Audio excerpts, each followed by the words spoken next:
श्री गणेशाय नमः। प्रिय मित्रों, आप सभी को कार्तिक मास की बहुत बहुत शुभकामनाएं। भगवान विष्णु का आशीर्वाद आप सभी पर सदैव बना रहे। प्रिय मित्रों, जो व्यक्ति कार्तिक मास महात्म्य व्रत कथा का श्रवण करता है, उसके सभी मनोरथ पूर्ण होते हैं। तो आइए सच्चे हृदय से कार्तिक मास महात्म्य व्रत कथा के अध्याय 6 का श्रवण करते हैं। ओम नमो भगवते वासुदेवाय नमः। नारद जी ने कहा, जब 2 घड़ी रात शेष रह जाए तब तिल, कुश, अक्षत, चंदन आदि लेकर शुद्ध होकर जलाशय पर जाएं।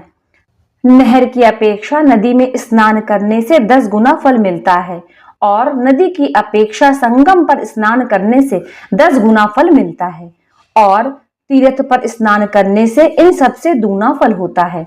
स्नान से पहले भगवान का ध्यान करके स्नानार्थ संकल्प करें। फिर तीर्थ में उपस्थित देवताओं को क्रमशः एवं आचमनीय आदि देवें।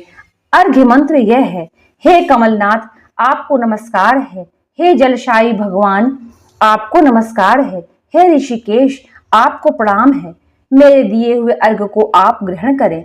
बैकुंठ, प्रयाग तथा बद्रिकाश्रम में जहां कहीं भगवान विष्णु गए, वहां उन्होंने 3 प्रकार से अपना पैर रखा था।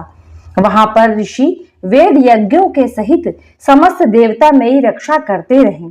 हे जनार्दन, हे दामोदर, हे देवेश, आपको प्रसन्न करने के लिए मैं कार्तिक पक्ष में विधिवत प्रातः स्नान कर रहा हूँ। आपकी कृपा से मेरे समस्त पाप नष्ट हो जाएं। हे हरे, कार्तिक मास में व्रत तथा विधि पूर्वक स्नान करने वाला मैं अर्घ देता हूँ। आप राधिका सहित ग्रहण करें। हे कृष्ण, हे प्रबल राक्षसों का नाश करने वाले भगवान, हे पापनाशक, कार्तिक मास में नित्य प्रति दिए हुए मेरे इस अर्घ द्वारा कार्तिक स्नान का व्रत करने वाला फल मुझे प्राप्त हो। विष्णु, शंकर तथा सूर्य का ध्यान करके जल में प्रवेश करें और नाभि पर्यंत जल में खड़ा होकर विधि पूर्वक स्नान करें। गृहस्थी तिल और आंवले का चूर्ण लगाकर, विधवा स्त्री व जति तुलसी की जड़ की मिट्टी लगा के स्नान करे। सप्तमी, अमावस्या, नवमी, त्रयोदशी, द्वितीया, दशमी आदि तिथियों को आंवला तथा तिल से स्नान नहीं करना चाहिए। स्नान करते हुए निम्न शब्द कहें, जिस भक्ति भाव से भगवान ने देवताओं के कार्य के लिए 3 प्रकार का रूप धारण किया था, वही पापनाशक भगवान विष्णु अपनी कृपा से मुझे पवित्र बनाए। विष्णु जी की आज्ञा से कार्तिक व्रत करने वालों की सारे इंद्र आदि देवता रक्षा करते हैं, अतः वह मुझको पवित्र करे। बीजों, रहस्यों तथा यज्ञों सहित वेदों के मंत्र, कश्यप आदि ऋषि, इंद्र आदि देवता मुझे पवित्र करें। गंगा आदि सभी नदियों, संपूर्ण तीर्थ, 7 समुद्र और समस्त जलाशय मुझको पवित्र करें।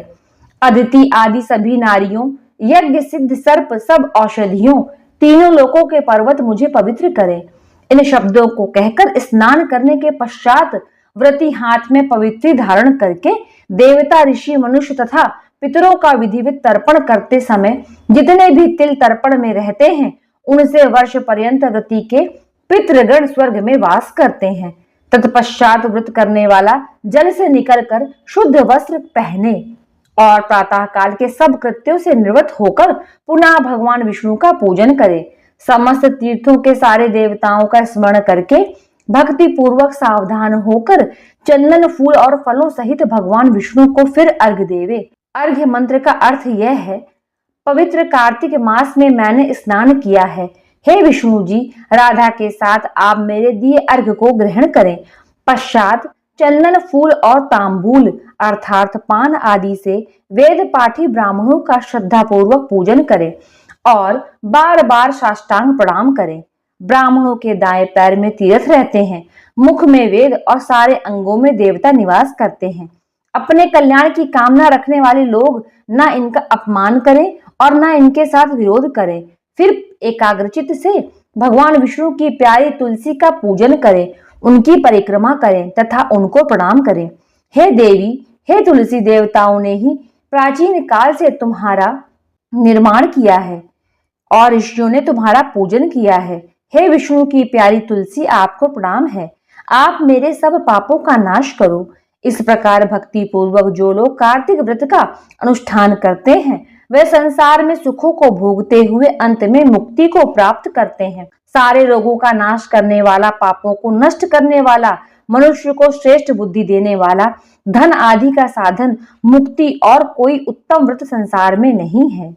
भगवान विष्णु की जय, माता लक्ष्मी की जय। प्रिय मित्रों, कार्तिक मास महात्म्य व्रत का 6वां अध्याय पूर्ण होता है।